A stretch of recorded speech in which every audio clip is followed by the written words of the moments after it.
வணக்கம் மக்களே, இது உங்கள் பாடறிவோம் படிப்பறிவோம். இந்த வார டீச்சிங் எபிசோட்ல மலரை போன்ற மென்மையான மற்றும் அழகான ஒரு காதல் பாடலை தான் பார்க்க போறோம். வீர திருமகன் திரைப்படத்திலிருந்து வந்த ரோஜா மலரே ராஜகுமாரி அப்படிங்கிற ஒரு சூப்பர் பாட்டு. பி ஸ்ரீனிவாஸ், பி சுசீலா, மெல்லிசை மன்னர்கள் திரு விஸ்வநாதன், டி கே ராமமூர்த்தி, கவியரசர் கண்ணதாசன் இவர்களின் பிரம்மாண்டமான கூட்டணி அப்படின்னு தான் சொல்லணும் இந்த பாடல், இந்த படம். படத்தை பத்தி பேசணும் அப்படின்னா 1960 அந்த காலகட்டம் அப்படிங்கிறது தமிழ் திரையுலகத்திற்கு ஒரு பொற்காலம் அப்படின்னு சொல்லலாம். எண்ணற்ற காவியங்கள், அற்புதமான படைப்புகள், வெற்றி திரைப்படங்கள், மாபெரும் வெற்றி திரைப்படங்கள் அப்படின்னு சொல்லலாம். அவ்வளவு அற்புதமான படங்கள்லாம் வந்தது. இயக்குநர்களோட ஒரு காலம் அப்படின்னு சொல்லலாம். சூப்பர் டூப்பர் டைரக்டர்ஸ்லாம் இருந்தாங்க. இப்போ உதாரணத்துக்கு திரு Bhimsingh, B R Panthulu, K S Gopalakrishnan, Sridhar, A P Nagarajan, இந்த மாதிரி ஜாம்பவான்கள்லாம் இந்த காலகட்டத்தில். ஏசி திருலோகச்சந்தர் முதல் படமாக இந்த படத்துக்கு இயக்குறாரு.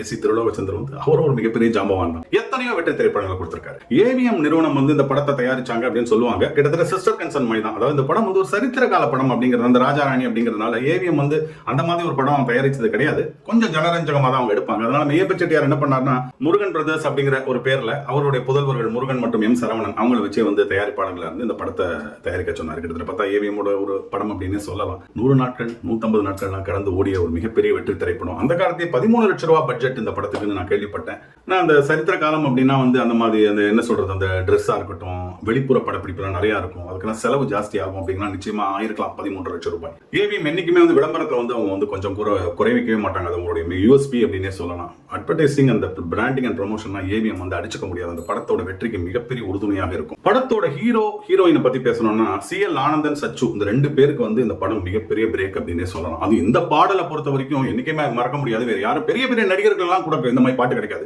இவங்க ரெண்டு பேரும் கிடைச்சது. இந்த சிஎல் ஆனந்தன் அப்படிங்கிற இந்த படத்தோட ஹீரோ எத்தனையோ மலையாள படங்கள், தமிழ் படங்கள்லாம் நடித்திருக்கிறார், தயாரிக்கவும் செய்திருக்கிறார். இவர் யாருன்னா நம்ம நடிகைகள் டிஸ்கோ சாந்தி, லலிதகுமாரி சகோதரிகள் இருக்காங்க, அவங்களுடைய தகப்பனார் தான் அந்த சிஎல் ஆனந்தன் அப்படிங்கிறவர். இவருக்கும் சச்சுவுக்கும் இந்த திரைப்படம் ஒரு மிகப்பெரிய பிரேக் கொடுத்தது அப்படின்னா அது சந்தேகமே இல்லை. பாடல்கள் அப்படின்னா கவியரசர் கண்ணதாசன் இது ஒரு காதல் பாடல் அப்படின்னு எவ்வளவு அழகா அதை டீல் பண்ணிருக்காருன்னா, ரோஜா மலரே ராஜகுமாரி, ஆசை கிளியே அழகிய ராணி, அருகே வரலாமா அப்படிங்கிற அந்த காதல் ரசம் இருக்கு. காதல் பாட்டு தானே இது. அப்ப காதல் சொட்ட சொட்ட தானே இருக்கணும். அதுல நடுவுல ரொம்ப புத்திசாலித்தனமா எத்தனையோ மேடைகள் எல்லாம் பேசுவாங்க பக்கம் பக்கமா. ஆனா இதுல ஒரு அழகா ஒரு 4 வரியில ஒரு தத்துவத்தை அடக்கிட்டாரு. அது எப்படி ஒரு வானத்தின் மீது பறந்தாலும் காக்கை கிளியாய் மாறாது, கோட்டையின் மேல் நின்றாலும் ஏழையின் பெருமை உயராது. எவ்வளவு அழகான ஒரு தத்துவத்தை ஒரு காதல் பாடல்ல பூத்திருக்காரு அப்படின்னா அதெல்லாம் கண்ணதாசனுடைய ஒரு வித்தை அப்படின்னே சொல்லணும். பாடல் ஒரு தராசு மாதிரி தான். அது எப்படின்னா ஆண் பெண் சரிசமங்கிறது அந்த காலத்தையும் இந்த பாட்டு நிரூபிச்சிருச்சு அப்படின்னே சொல்லணும். என்ன காரணம்னா, மேலுக்கு எத்தனை போர்ஷனோ அதே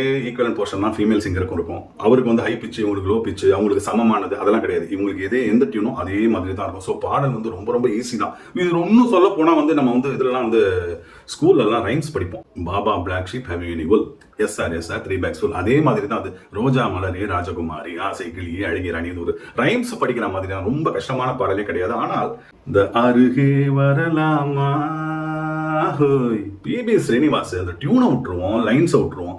அந்த வரலாமாங்கிற இந்த குழைவுல கொஞ்சம் கூட விரசத்தை காமிக்கலையே.